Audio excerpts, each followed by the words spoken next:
खासदार विशाल पाटील यांच्याकडून विश्वजित कदम यांचा पुन्हा एकदा भावी मुख्यमंत्री असा उल्लेख. भावी मुख्यमंत्र्यांसह सांगलीचे पालकमंत्री असा देखील उल्लेख. तर याची बातमी करू नका, नाहीतर सगळं जग राहील बाजूला. दुसरीच यंत्रणा माझ्या मागे लागते, विश्वजित कदम यांची विनंती. सांगलीमध्ये शिक्षक मतदारसंघाचे आमदार जयंत आसगावकर यांनी शालेय साहित्याचा वाटप कार्यक्रम घेतला होता आणि या कार्यक्रमामध्ये बोलत असताना खासदार विशाल पाटील यांनी विश्वजित कदम यांची ओळख करून देत असताना आपल्या जिल्ह्याचे मंत्री, आपल्या जिल्ह्याचे पालकमंत्री आणि भावी मुख्यमंत्री असा उल्लेख केला. तसेच मुख्यमंत्री व्हायला काय भविष्यवाणी लागत नाही, त्याला पंचांग वगैरे बघावं लागत नाही असं सांगितलं. त्यामुळे हशा पिकला. तर याला उत्तर देताना विश्वजित कदम यांनी देखील बोलण्याच्या ओघामध्ये खासदार विशाल पाटील यांनी माझा भावी मुख्यमंत्र्यांचा उल्लेख केला, परंतु याची बातमी कोणी करू नका. याची बातमी केली तर सगळं जग राहील बाजूला. दुसरीच यंत्रणा माझ्या मागे लागते असं सांगताच कार्यक्रमामध्ये पुन्हा एकदा हशा पिकला. ज्या वेळेला पुन्हा सत्तेत राज्यात येऊ, आपल्या जिल्ह्याचे मंत्री, पालकमंत्री, भावी मुख्यमंत्री आपल्या जिल्ह्याचे होणार आहेत विश्वजित कदम त्या बाळासाहेब शिक्षक मतदारसंघाचे आमदारांना जास्तीत जास्त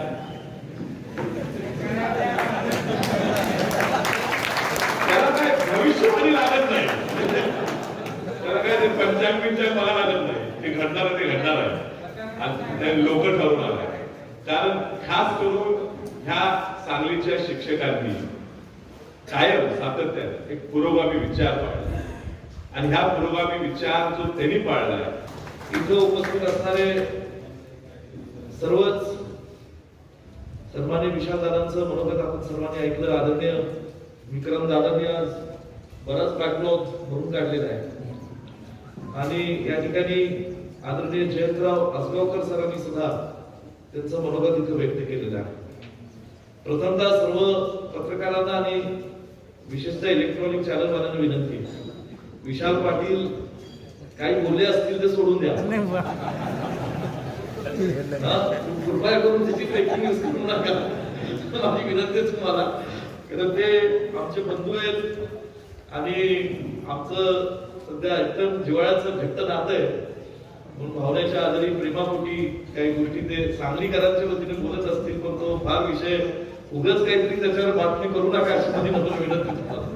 ते होतं काय आणि सगळेजण हातून माझ्या मागे लागतात आणि म्हणून या ठिकाणी आज जयंत आसगावकर जे एक स्वतः शिक्षक आहेत, शिक्षण संस्था उत्तम चालवतात. Bureau report, SBN Marathi, Sangli.